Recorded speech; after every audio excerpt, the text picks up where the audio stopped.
시각장애인이 나를 리뷰하는 라디오. 시나리오 5번째 이야기 시작합니다. 안녕하세요. 저희는 시각장애인과 함께 문화생활을 공유하는 시나리오입니다. 저희는 시각장애인이 향유하는 문화생활과 일상에 대해 솔직한 이야기를 전달하고자 합니다. 시각장애인들에 대한 편견을 허물고 비장애인과 시각장애인이 편하게 소통할 수 있는 사회를 만드는 것 또한 저희 팟캐스트의 목표 중 하나입니다. 많은 관심 가지고 청취해 주시면 감사하겠습니다. 저희 시나리오 1부에서는 게스트와 함께 대화를 나눠보는 시간을 가지고 2부에서는 게스트의 추천 작품에 대해 이야기하려고 합니다. 안녕하세요. 저희는 MC 현이, 하은입니다. 오늘 5화에서 같이 이야기를 나눠볼 게스트분을 모셔볼까요? 안녕하세요. 자기소개 부탁드립니다. 안녕하세요. 저는 볼빵이라고 합니다. 원래는 제가 그 볼빵 인사가 따로 있어요. 자, 좀 민망하지만 해볼게요. 네. 볼빵 빵? 안녕하세요. 목이 잠겼나 봐. 안 되네. 네. 네, 아무튼 만나서 반갑습니다. 네, 반갑습니다. 근데 그 자기소개는 어디서 나온 거예요? 아니 그냥 제가 네. 지금 막 한 건데요. 근데 볼빵이라는 닉네임이 귀엽고 특이한 것 같아요. 혹시 어떤 의미가 있는 걸까요?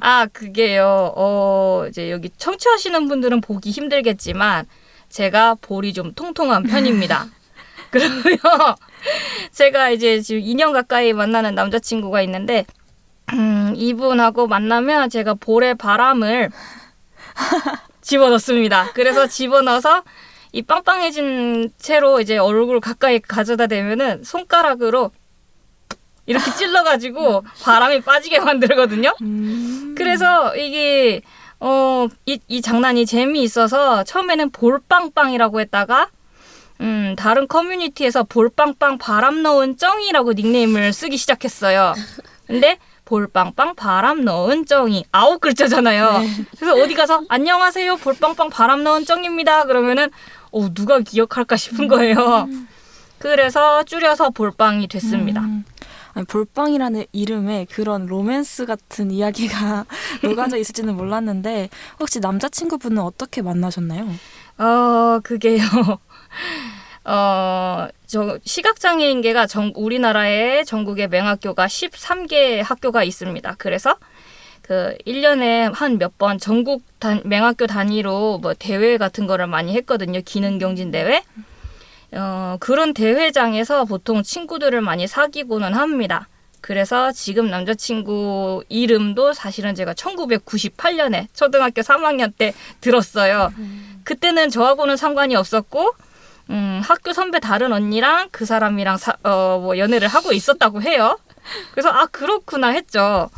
그러다가 이제 시간이 거의 한 20년이 지나고 해서 다른 언니가 저기 뭐 SNS에다가 명절 기차표 예매 성공 뭐 이러는 거예요. 그 언니도 저도 엄마 아버지 계신 곳이 대구다 보니까 기차표 끊기가 좀 요원하단 말이에요. 그래서 나도 성공했어 그랬는데 지금 남자친구가 그 아는 언니한테 내하고 농갈라 묵자 이러고 댓글을 다는 거예요. 이게 무슨 소리냐면 그 기차표 나하고 나눠 갖자 이런 소리예요. 그래서 그 언니가 너는 김해 가고 나는 동대구를 가는데 위에 농가 묵노 이러고 댓글을 달았어요. 그래서 제가 오지랖이 좀 넓은 편이라 안녕하세요. 그러실 거면 병합승차권 쓰시는 게 어때요? 라고 제안을 했는데 저는 병합승차권을 싫어합니다 하고 그쪽에서 답이 온 거예요.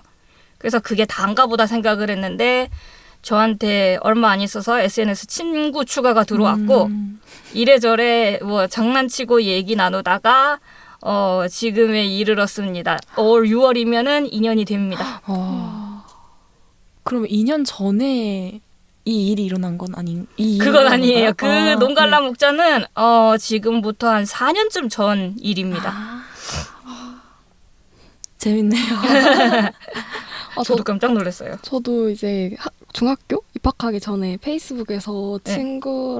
친구랑 처음 대화를 했었는데 알고 보니까 같은 학교를 가가지고 진짜 친해진 친구가 있어서 저는 로맨스는 아니었었는데 그런 로맨스 있었으면 좋았을 것 같다는 생각이 드네요. 아무튼 사람 일 재밌어요. 이게 살다 보면은.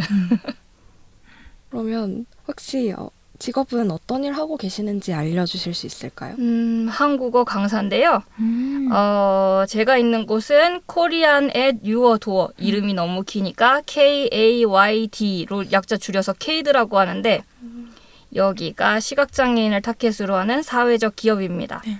그래서 이 기업에서 시각장애인들한테 교육을 시켜서 한국어 강사로 양성하고 파견을 하는 그런 기업이라서요.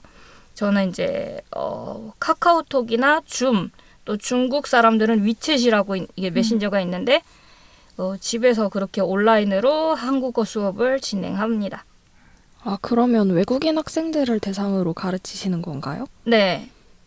근데 우리나라에 있는 외국 사람 많이 있고 중국, 필리핀, 베트남, 러시아, 헝가리 현지에 있는 사람들이랑 해서 시차를 고려하다 보니까 막 이른 아침에도 수업을 하기도 하고 늦은 밤 11시, 12시에 수업을 하기도 하고 좀 들쑥날쑥합니다. 그러면 한국어 강사를 하시면서 기억에 남는 에피소드가 있으면 소개해 주실 수 있을까요? 네, 2가지가 있는데요. 이게 다 제가 이거 한국어 강사 일한 지도 이제 거의 2년 됐거든요. 근데 이 초짜 때 생겼던 일인데 한 번은 좀 레벨이 고급이어서 가다, 금이 가다, 마음이 가다, 눈길이 가다 관용구를 배우고 있었어요. 근데 그 학생이 선생님 질문 있어요 하고 너무 당당하게 얘기를 하는 거예요. 그래서 얘 무슨 얘기를 하려나 잔뜩 긴장을 하고 일단은 말씀해 보세요 그랬더니 금이 골드 아니에요? 어떻게 골드가 가요? 이러는 거예요. 순간적으로 너무 웃겨갖고 웃을 뻔했는데 웃으면 학생이 민망해 하잖아요. 그래서 제 대답은 그렇죠. 골드 명사로 금 맞아요. 맞는데 우리는 그 얘기 안 할 겁니다.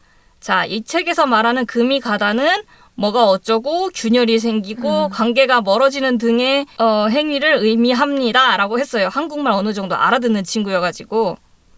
근데 그렇게 열심히 설명을 해놨는데 나중에 문장 만들기 하는 데서 그 사람과의 관계가 금이 가지 않았으면 좋겠어요가 나오는 거예요. 네. 그래서 like this 이렇게 쓰는 거예요 라고 알려줬더니 이 친구가 자기가 민망해서 막 웃더라고요. 귀여운데요? 네, 그런 친구가 있었고 2번째는 베트남 친구였어요. 안녕하세요부터 시작하는 사람이었는데 제가 무슨 말만 하면 선생님 저는 이해 안 해요 뭐 이러는 거예요. 와, 저 그때 코로나 백신 맞고 열이 펄펄 끓어가지고 쉬어야 되는데 한글날 대체휴일까지 써먹고 날짜도 안 잊어먹어. 21년 10월 12일 날에 그 밤에 그 수업을 했거든요. 그날은 진짜 거짓말 좀 못해서 5분에 한 번씩 선생님 이해 안 해요 그러는 거예요. 이 사람 딴에는 진짜 몰라서 이해 안 한다고 하는 거고 이해가 안 돼요 해야 되는데 그걸 몰라서 이해 안 해요 하는 건데 예, 생각하시다시피 말투가 좀 약이 오르잖아요. 너 한번 해봐라 메롱 뭐 이렇게 들려가지고 처음에 그 수업하고 제가 남자친구 전화 온 데다가 전화통을 못 들고 막 울었어요. 나 이렇게 못하겠다. 나 너무 아프다. 열도 나고 아픈데 학생이 나 놀린다. 나 이거 사직할래. 그러고 엄청 울었어요. 사직까지 생각하게 했던 학생이네요. 나중에는 그치 좀 이해 안 해요가 없어지더라고요. 그래서 내가 잘했어요 했더니 한글로 히히 고마워요 이러고 왔어요. 귀엽다. 그니까요. 채팅으로 이렇게 온 거예요? 네. 그 또 내가 이야기하다가 까먹었는데 그 이해 안 해요 한 날 네. 수업이 끝나고 채팅이 왔는데 그때는 선생님 저는 아주 슬퍼요. 왜냐하면 이해 안 하기 때문이에요. 끝까지 안 해요. 글자로도 그러더라고. 그래서 얘가 슬퍼하면 안 되겠구나. 내가 조금 더 참아야지. 그러고 멘탈을 정비했던 것 같아요. 혹시 그 학생 나중에는 이해 안 돼요를 혹시 깨우쳤나요? 이해 안 해요 소리 자체를 안 하더라고요. 그럼 이제 이해를 하는 그런가 봐요. 마지막으로 한 게 무슨 제주도 사진이 나왔는데 선생님 제주 아일랜드 이해 안 해요. 그럼 뭐죠? 자기는 베트남에는 섬이 별로 없는지 아, 아, 그냥 제주도가 섬이라는 거를 이해를 못한다는 거죠. 제주 아일랜드 이해 안 해요. 그리고 교재에 좀 오타가 있었어요. 1988년 서울 올림픽을 얘기하고 싶었나 본데 1998년에 어디서 올림픽을 했냐고 물어보길래 이거 잘못됐다. 나는 1998년에 프랑스에서 월드컵을 하는 걸 봤다. 네, 1998년에 프랑스에서 월드컵 했습니다. 아, 제가 몰랐던 사실이에요. 예, 이렇게만 얘기하면 제가 좀 나이가 있는 사람처럼 보이죠. 아닙니다. 아닙니다. 36입니다.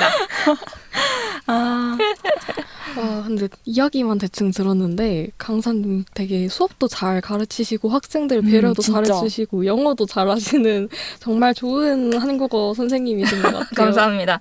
그래서 그 1998년도 이거 책 미스프린트 98년 낫 올림픽 그리고 막 얘기했어요. 내가 98년도에 프랑스 월드컵을 아버지 때문에 억지로 봤는데 하석주 선수가 당시에 옐로 카드인가를 먹고 퇴장하는 것도 봤다. 그랬더니 선생님 몇 살이세요? 아, 재밌을 것 같아요. 약간 외국인 학생이랑 이렇게 서로 상대하는 게. 네, 말이 통하면 되게 재밌는데 반대의 경우는 굉장히 답답해요. 내가 잘하고 있나? 학생이 잘 따라오나 모르는 경우도 진짜 많거든요. 그러겠네요. 아, 그리고 노래 듣는 것도 좋아하신다고 하셨는데 네. 혹시 좋아하는 가수가 있을까요?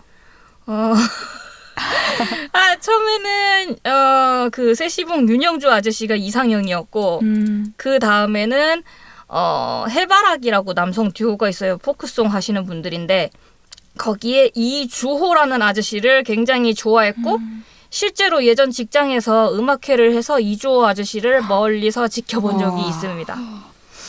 포크송 위주로 좋아하시나요? 음악은 골고루 들어요. 그 포크송도 듣고 이제 애들이랑 수업하려면 요즘 돌아가는 트렌드도 알아야 되니까 막 뉴진스 이런 것도 듣고 동요도 듣고요.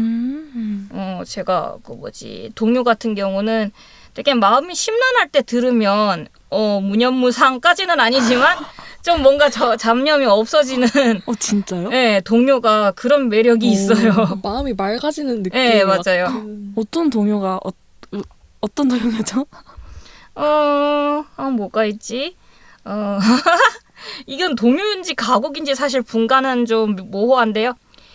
흰 눈이 자욱하게 내리던 그날 아버지와 뒷산길 외가가던 날 이런 외갓길이란 노래가 있어요. 목소리가 막 잠겨갖고 노래도 안 되네. 근데 노래 너무 잘하시는데요? 감사합니다. 동요 같지가 않아요. 근데 네. 윤형주 가수를 좋아한다고 하셨는데 네. 볼빵님이 태어나기 전 가수지 않나요? 맞죠. 근데 어떻게 접하게 되신 거예요? 어릴 때 계속 이제 안 보이니까 또래들과 못 노니까 집에서 라디오만 주야장창 들은 거예요. 그래서 한날은 지금 양희은 선생님이 진행하시는 여성시대를 들었는데 그때 무슨 빅4 콘서트 그래가지고 송창식 선생님, 윤영주 선생님, 김세환 선생님 막 나와서 노래 부르고 막 그랬어요. 그때 목소리가 제가 초등학교 5학년 때 들었는데도 목소리들이 매력 있으시다. 그런 생각을 했는데 그러고 잊어버리고 있다가 어떤 다른 아는 사람이 웨딩 케이크, 뭐 하얀 손수건 이런 걸 좋아한다 그래서 젊은 사람이 특이하네. 그러고 콧방귀를 꼈는데 나중에 제가 찾고 있더라고요. 윤형주 가수를 좋아하는 특별한 이유가 있다면 어떤 걸까요? 우선은 목소리가 굉장히 부드럽고 무슨 화이트 초콜릿 같은 느낌. 뭔지 알 것 같아요. 네, 그래서 좋아했는데 지금은 목소리가 많이 상하셨더라고요. 나이가 드셔서.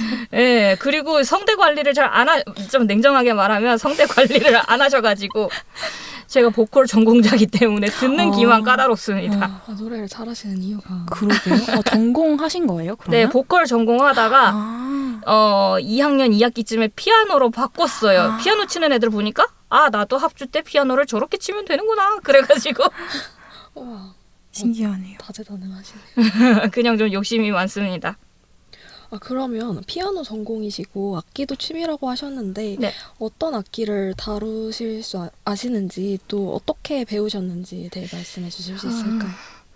악기는 제가 욕심이 많아서 이것저것 닥치는 대로 막 배웠어요. 피아노는 동네 피아노 학원에 가서 어머니가 사정을 해서 얘는 절대 음감이 있기 때문에 어쩌고 해서 피아노는 거의 반 강제로 배웠고, 피아노가 재밌어지니까 다른 악기에 호기심이 생겨서 첼로를 배웠는데, 첼로는 제가 어릴 때 배워가지고 악기가 저보다 큰 거예요.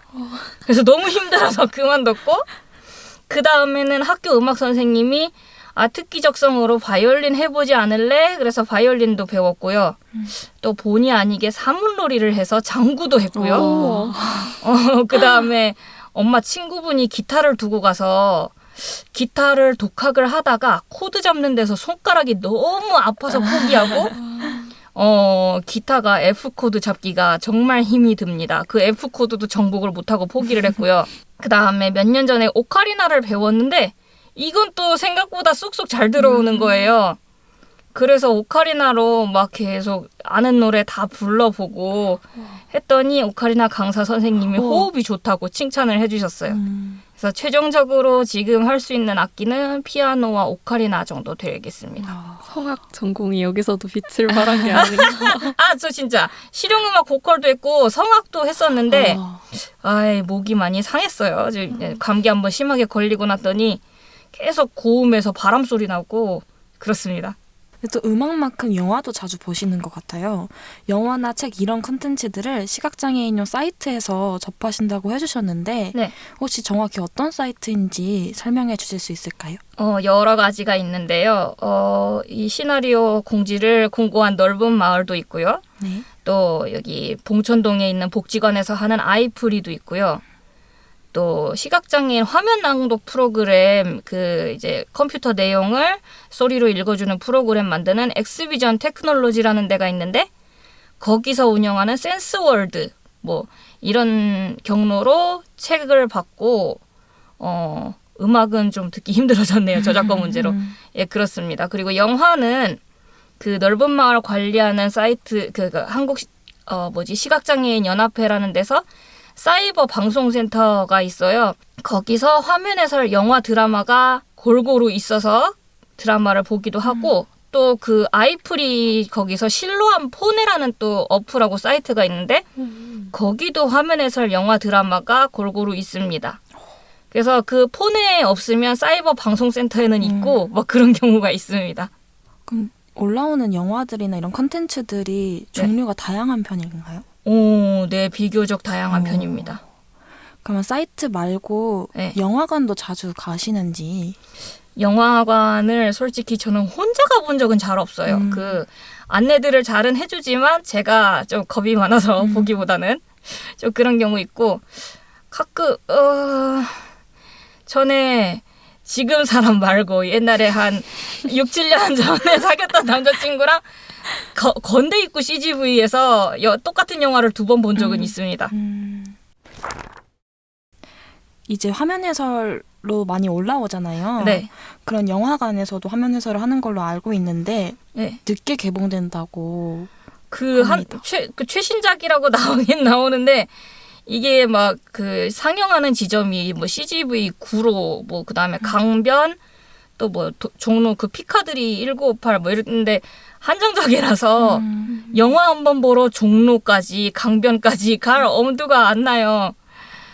전에 실례로 제가 몇 년 전에 강하늘 배우가 나오는 동주를 보고 싶었는데, 동주 하는 날에 제가 옛날에 성당을 다녔는데 갑자기 성삼일 미사 해설을 시키는 바람에 영화를 못 봤습니다. 제가 윤영주 윤영주 선생님 얘기하는데, 윤영주 선생님이 윤동주 시인의 육촌 동생이라고 합니다. 신기하네요. 네, 저도 신기했어요. 근데 이제 화면 해설이 늦게 개봉돼서 네. 스포당한 적도 많으실 것 같아요. 정보가 없다 보니까 그냥 처음 볼 때도 있고, 어떤 거는 진짜 인터넷 뒤지면은 눈만 돌려도 다 그 영화여서 맞아요. 약간 그런 감도 없잖아 있는데 일부러 제가 안 찾아봅니다. 그래서 그래서 다행이다. 다행이네요. 화면 해설이 없는 영화는 어떻게 보시나요? 그 솔직히 저만 그런지 모르겠는데 외화는 영어를 아주 잘하지 않는 이상 알아듣기 힘듭니다. 집중하기가 어려워요. 그래서 외화는 진짜 반드시 더빙이 있어야 되고 한국 영화 같은 경우는 뭐 대충 뭐 음악만 나오는 거는 좀 답답하지만 대화는 한국말로 하니까 대충 맥락 짚어가면서 아 저렇겠구나. 뭐 그렇게 유추하면서 보는데 나중에 화면 해설로 다시 보면 놓친 게 정말 많아요. 그쵸. 이게 표정이라든지 네, 뭐 표정도 몸짓에서 그렇고 많잖아요. 뭐 제스처, 네. 네, 제스처도 그렇고 장면이 바뀌는데 아 어디서 어디로 바뀌는지도 그냥 들어서 알기 때문에 좀 많이 놓치는 부분이 많아요. 그 실제로 제가 똑같은 영화를 2번 봤다고 했는데 네. 그때도 2번째 보니까 아 이렇구나. 그리고 나중에 2번째 볼 때는 눈물 날 뻔했어요. 그러면 책을 읽으실 때는 한손해를 사용하신다고 들었어요. 혹시 이 한손해라는 기계의 사용법에 대해서 간단하게 설명해 주실 수 있을까요? 우선 한 손의 개념을 이해하는 게 편하신데 점자가 나오는 랩탑, 노트북쯤으로 이해를 하시면 편하십니다. 32칸의 점자 셀이 있고요. 그 다음에 점자가 가로, 세로 6개로 이루어진 점자이기 때문에 1, 2, 3, 4, 5, 6점에 해당하는 키보드가 있고요. 그 다음에 엔터, 엔터 스페이스, 백스페이스 이런 그 컴퓨터에서 쓰이는 키들이 있고 커서 키와 또 이제 음악 재생이 되기 때문에 미디어 키 등등이 있습니다. 그 책을 읽을 때는 이제 각종 단축키로 그 한글 파일이나 텍스트 파일을 열어서 스크롤을 누르면 점자가 바뀌거든요. 그래서 그 점자를 촉지해 가면서 손으로 읽을 수도 있고 손이 피곤하면 이거를 음성 출력도 할 수 있어요. 그래서 음성을 켜놓고 전체 읽기를 시켜서 들을 수도 있습니다. 근데 저는 개인적으로 쉼표, 느낌표, 물음표, 마침표가 주는 여백을 좋아하기 때문에 조금 오래 걸려도 점자로 읽는 것을 선호합니다. 한손해가 또 엄청 비싸다고 들었어요. 네, 개인 돈으로 사기 힘들어요. 막 600 가까이 해가지고 장애인 고용공단에서 이제 직장인들 대상으로 대여를 해주기도 하고요. 학생들의 경우는 맹학교, 초중, 고등학교 다니고 하는 분들은 학교가 대여를 해줍니다. 졸업할 때까지. 그렇군요. 네. 네, 그리고 이제 거의 마무리 돼가고 있는데요. 비장애인들이 알아줬으면 하는 시각장애인에 대한 사실 그리고 편견에 대해서 이야기를 나눠보려고 해요. 네. 특히 휜 지팡이와 관련해서 비장애인 분들이 알아줬으면 하는 게 있다고 하셨는데 어떤 걸까요? 아, 제가 아까 오늘 여기 스튜디오 오는데도 한번 겪었는데요. 저희 집은 수유일동 빨래골입니다. 맹학교 옆인데요. 마을버스를 타야지 수유역 전철역으로 나올 수가 있습니다. 그래서 여기 오기 위해서 4당행 전철을 탔는데 어떤 분이 자리가 났다고 앉혀주시려고 급하게 마음을 먹고서 흰 지팡이를 정말 거칠게 잡아당기시는 거예요. 여성분이셨는데. 근데 네, 도와주시는 마음도 좋고 다 소중한데요. 시각장애인을 안내할 때는 지팡이를 잡아당기는 행위는 삼가셨으면 좋겠습니다. 왜냐하면요. 흰 지팡이가 그 촉각의 연장이기도 하고 소실된 눈을 대신하는 감각이기 때문에 도구이기 때문에 시각장애인들은 흰 지팡이에 온 신경을 집중하고 굉장히 과긴장 상태로 이제 보행을 합니다. 그렇기 때문에 흰 지팡이를 잡아당기면 우선 첫 번째로 굉장히 놀라고요.